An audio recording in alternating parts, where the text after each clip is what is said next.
পাকিস্তানের একজন আলেম বাংলাদেশে আগমনকে কেন্দ্র করে একাধিক বিবাহের বিষয়ে আলোচনা হচ্ছে। এর লাভ ক্ষতি নিয়ে অনেকেই ইদানিং কথা বলছেন। বাংলাদেশের আর্থসামাজিক বাস্তবতা একাধিক বিয়ে করা কতটুকু সমীচীন? কি, কি শর্তের আলোকে একাধিক বিয়ে করা যেতে পারে? এই বিষয়ে ইসলামী দৃষ্টিভঙ্গি কি?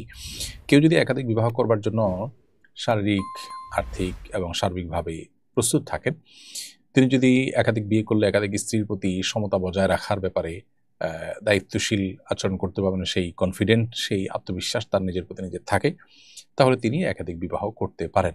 এটি জায়েজ আছে। বেশিরভাগ উলামায়ে কেরামের মধ্যে এটি জায়েজ, এটিকে সুন্নাহ বলে দাবি করেননি বেশিরভাগ ফকিহগণ।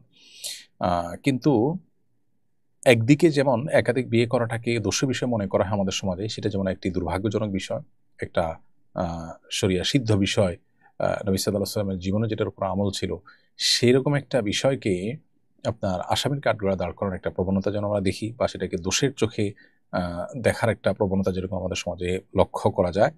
এর বিপরীতে আমরা আরেকটা বাস্তবতাও দেখি, সেটা হলো যে অনেকেই এই একাধিক বিয়ে করাটাকেই দিনদারিতা, এটাকে দিনের এত গুরুত্বপূর্ণ বিষয় বানিয়ে নিয়েছেন, যেটা আসলে বাস্তবে দিনের এত গুরুত্বপূর্ণ বিষয় নয়। তো এই উভয়টার মধ্যে সমন্বয় সাধন করা প্রয়োজন। এবং যে আলেমের আগমনের কারণে আলোচনা হয়েছে, তিনি একাধিক বিয়ে করেছেন, ভালো কথা। সেখান থেকে এটা নিয়ে আলোচনা হচ্ছে। আলোচনা হওয়াটা দোষে কিছু নয়, কিন্তু প্রত্যেকটা মানুষকেই এক্ষেত্রে আপনার প্রান্তিকতা পরিহার করে মধ্যম পন্থা অবলম্বন করতে হবে।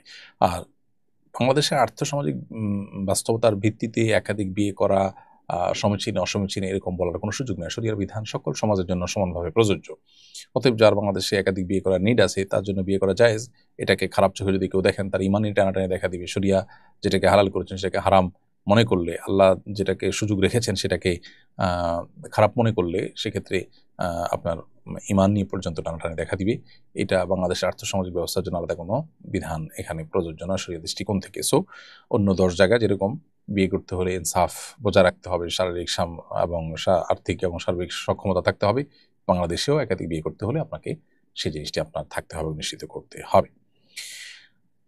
সাইমন সামি আপনি লিখেছেন, আমার বিয়ের সময় আমি কবুল বলিনি, শুধু সই করেছি। আমার পক্ষ থেকে আমার বাবা প্রস্তাব দেন, আমার বর কবুল করেন। আমার বিয়ে হয়েছে কিনা? বিয়ের ক্ষেত্রে প্রস্তাব এবং সম্মতি উভয়টি আসলে মুখে হতে হবে। যদি কেউ বাক প্রতিবন্ধী হয়ে থাকেন তার কথা ভিন্ন, কিন্তু বাকি অন্য সাধারণ অবস্থাতে সবার ক্ষেত্রে বিয়ের জন্য প্রস্তাব এবং সম্মতিটা সুস্পষ্টভাবে মুখে উচ্চারণ করে হতে হবে। এক্ষেত্রে আপনার বিয়ের প্রস্তাব আপনার পক্ষ থেকে আপনার সম্মতির ভিত্তিতে আপনার বাবা দিয়েছেন। মেয়েরা মৌন সম্মতিও যদি থাকে, তাদের বিয়ে শাদীর আলোচনা হচ্ছে, তারা জানছে এবং তারা কোনো বিপরীত কিছু বলছে না, এটা তাদের মৌন সম্মতি হিসাবে ধরে নেওয়া যায়। এবং তার উপর ভিত্তি করে বাবা যদি সন্তানের তরফ থেকে বিবাহের প্রস্তাব দেন, যেমনটি আপনার বাবা আপনার পক্ষ থেকে প্রস্তাব দিয়েছেন, আপনি বলেছেন, সেটাই বিবাহ বিশুদ্ধ হওয়ার জন্য যথেষ্ট। অতএব আপনি নিজে মুখে কিছু বলেননি, বিয়ে হয়েছে কিনা এটা নিয়ে আপনার হেজিটেশন করার কোনো প্রয়োজন নেই। আপনার বিয়ে হয়ে গেছে ইনশাআল্লাহ তাআলা।